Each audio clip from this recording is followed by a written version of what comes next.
I can't remember, and if I so much as try to focus on remembering anything that happened before I went to sleep, it starts feeling like 100 small daggers are moving around through my brain. I need to go back to sleep. I'm sure everything will be better once I get more rest. This has got to be the noisiest fucking place in existence. Like, it's so fucking loud here. The only reason that you are not getting ear blasted is because I'm like several floors above the ground, and also the mic has like some like I've put some noise gates and stuff in to prevent like background noise from being too loud. Because there's like cars honking, there's dogs fighting at the end of the street, there's a fucking hawker screaming right down my fucking house, and there's another dude on a loudspeaker screaming. It's so fucking loud, and they're still barking. It's so fucking annoying, man. I really want to like treat this room for like some noise cancellation, but yeah, my family's probably not gonna be too happy if I cover the fucking walls with like black conical things. Anyway, where were we? Right, that's right, I need to sleep. Just gonna keep my head closed and put my head on the pillow. Do I even have a pillow? Oh, pillow. What are we putting our head on? Let's see. Do I even have a pillow? Where was it that I fell asleep again? It doesn't matter. All I have to do is go to bed and I'll figure everything out afterwards. Something's not right. I can't lie down for some reason. It feels like my upper body is being held up into an upright position by an unknown force that won't let go. Now this force is shaking me violently. It wants me to wake up, but I won't lose to it. My eyes are staying closed. The force is still shaking me. It just doesn't know when to give up. Can't it see that I'm trying to sleep here? Talk about being rude. Maybe I should give this mysterious force a piece of my mind. If I tell it off, it might go away and leave me alone. I just need to choose the right words to make sure that it will stop bothering me for good. Tell the mysterious force that I need a few more minutes to rest. Tell the mysterious force to go away and stop bothering me. Tell the mysterious force's face is ugly and nobody likes it. Yeah, that's probably Layla, so that's probably not a good option. I will go with tell the mysterious force that I need a few more minutes to rest. Give me a few more minutes, I tell the mysterious force. My head still hurts. I need to lie down and rest. The shaking has stopped. The force is now gently placing my upper body back on the ground so I can go to sleep. It worked. My words convinced the force to leave me alone. At long last, it's time for some well-deserved rest. I fall asleep almost instantly. After what couldn't have been more than 3 minutes, the force pulls me up again. It begins to lightly tap the right side of my face. Seeing that this doesn't wake me up, the force decides to pull my eyes open by itself until I finally decide to open them of my own free will.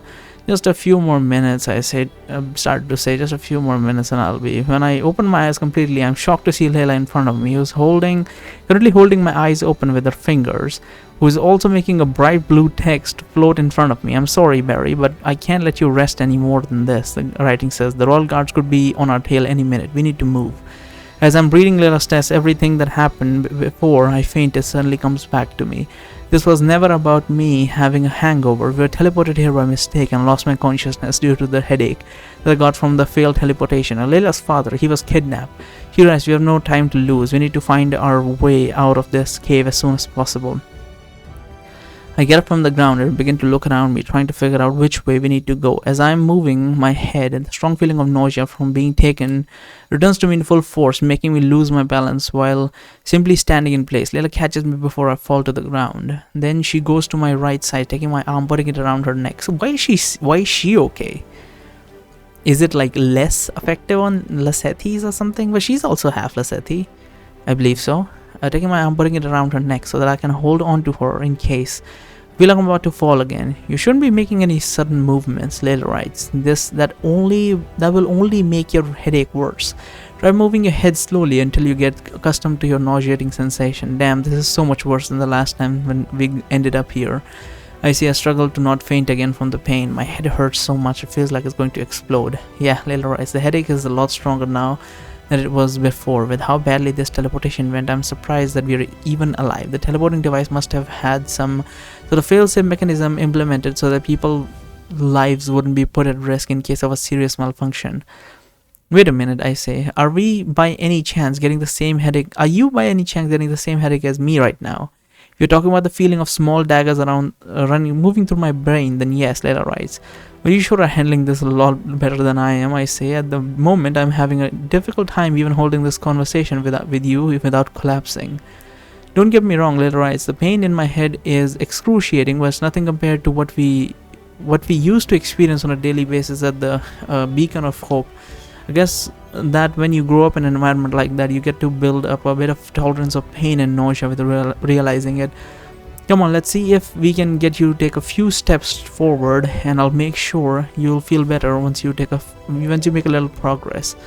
I take her advice and try to move away from my initial location, placing my foot in front of the other while still holding on to Layla to maintain my balance. After no more than 10 seconds, I asked Layla to put me back down because I was beginning to feel like I was on the verge of fainting again. This isn't working, I tell Layla while I'm still resting on the ground with my back against the wall. I think you might have to go ahead without me. At this rate, I'm only going to slow you down, and you need to find your father as quickly as possible. Just leave me here, and I'll catch up with you later, I promise. Don't be stupid, Layla writes. I'm not leaving you behind. If any of the Royal Guard teleports himself here and find you in this state, they will kill you in a heartbeat. Give me a moment, I'll try to see if I can remember a technique that I learned from my father a while back. He used to do this for me sometimes when the other Lesethi from the beacon weren't looking, and it got rid of some of the pain from my head. I think it worked like this. Layla now kneels next to me. She begins to lightly massage both my temples with her hands. As she is doing this, I can feel the aura around my head changing its flow, becoming calmer and calmer with each passing moment. When she is finally done with her technique, the pain in my head gets greatly reduced. Even though a strong feeling of nausea still remained, it has become much more bearable. That was incredible, I tell Layla, as she is now getting back up. It felt almost like you were using magic, or at least an aura manipulation technique like the captain of the guards.